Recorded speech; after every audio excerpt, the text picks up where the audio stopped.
Valve, we get it.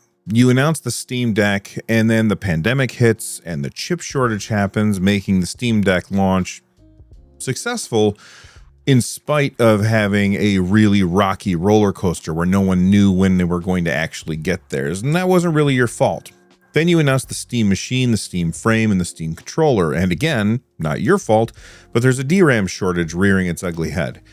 And with the Steam Machine and the Steam Frame, both items which are going to need storage and RAM, everybody understands that if you have to delay that stuff, then you have to delay it. Hell, depending on who you talk to, the Steam Machine and Steam Frame has already been delayed, or maybe not, but the way that I look at it, it has been delayed. On top of that, the Steam Deck is completely sold out of stock in many regions, and Valve just admitted that it's because of RAM and storage shortages. For those of you that haven't been paying super close attention to this, here's what's going on right now. Basically, the problem is that AI data centers are buying up nearly 1 million DRAM chips every single month, and this is causing a stranglehold on the current supply of DRAM, which is used in both the making of memory for computers and storage for computers. And because of this, the price of RAM and storage has skyrocketed, so much so that these days, depending on what system you're building, it is now one of the most expensive parts of building a computer. So we get it, Valve. You're in a tight place now. But the Steam controller, it's a different animal. We're all nerds about different stuff. I'm a video game nerd, but I'm also a nerd about cameras. I love fancy cameras, but they're really complicated and also really expensive. Sometimes you're just looking for something that is really easy to use, but still has really nice quality. This is the Venus Live Air from Hollyland. This has to be the widest aperture I've ever seen in a camera like this, which means it's going to have great low light performance. It's totally plug and play, which is great for beginners, but it also has a lot of features that will grow with you as a creator as you learn more and you're ready to up your production levels. For instance, it has 2 1/4-20 threads, so you can mount this either for landscape or vertical videos. It has a flip out screen so you can see yourself while you're composing your shot. It's 4K 30 over USB, HDMI, or even RTMP. The camera comes with auto exposure and auto white balance, which is awesome for beginners, but it also gives you the ability to control everything manually, which for somebody who's a control freak like me is really good news. The Venus Live Air can make your workflow as simple or complex as you want it to be, and at a fraction of the cost of other cameras. It has features that other cameras don't, like the ability to stream to 2 platforms simultaneously without having a computer at all. All you have to do is put your stream key directly into the camera, and you can go live wherever you have electricity and internet. So if you're looking for a simple but powerful solution to your content creation setup, then this is probably the camera for you. Content creation doesn't have to be complicated or expensive. And a big thank you to Hollyland for sponsoring this episode. Now, back to the show. Let's talk about the Steam controller. As far as I'm aware, there's no memory in it. There's no storage in it, and if those two things are true, then there's no reason to delay the controller. I completely understand, though, why Valve would want to launch the Steam controller alongside the Steam Machine.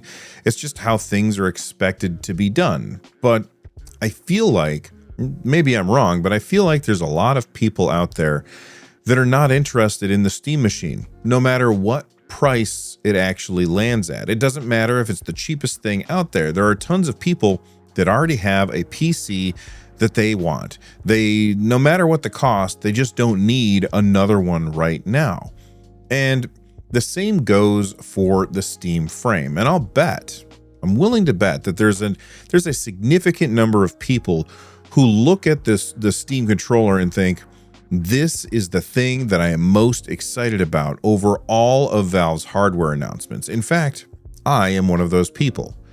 When the Steam Machine launches, I'm absolutely still going to be getting one. I already have a better system up here in the NerdNest, a more powerful system anyway, but that system doesn't support CEC, and I can't really use HDR because of the issues with the HDMI forum. And if you don't know what I'm talking about there, I'm going to leave a video in the description down below, that like button, that's going to explain exactly what's going on with the HDMI forum and why Valve is struggling with Steam Machine due to bureaucracy, not necessarily due to hardware limitations. But other than those two things, my PC is more powerful.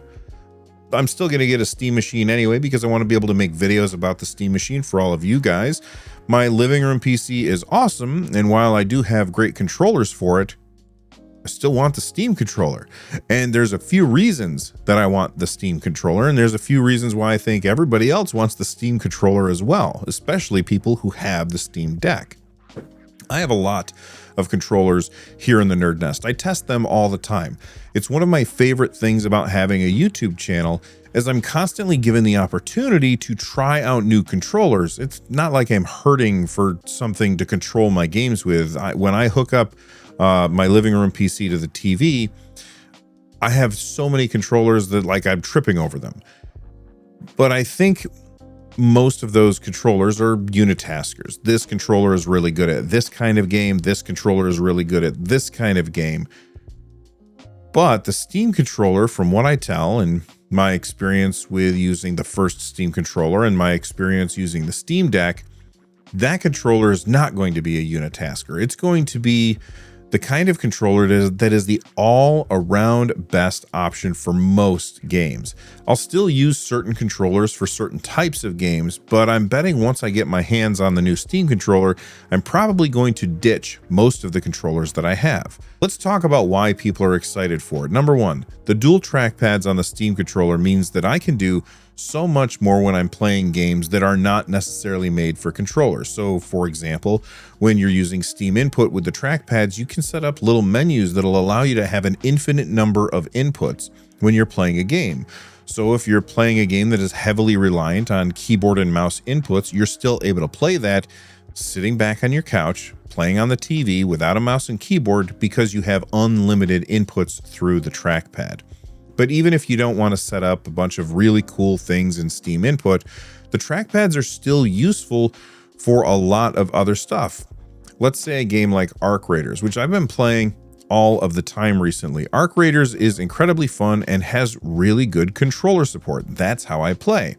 However, managing your inventory in Arc Raiders is an absolute nightmare for controller users, and managing your inventory is a really important part of an extraction shooter like Arc Raiders, because when you're looking at your inventory, you can't see the world around you, and that's when you're the most vulnerable. You're searching through your bags trying to find something that you want to use in that moment, and you end up getting killed because you're managing your inventory and you can't see them walking up against you.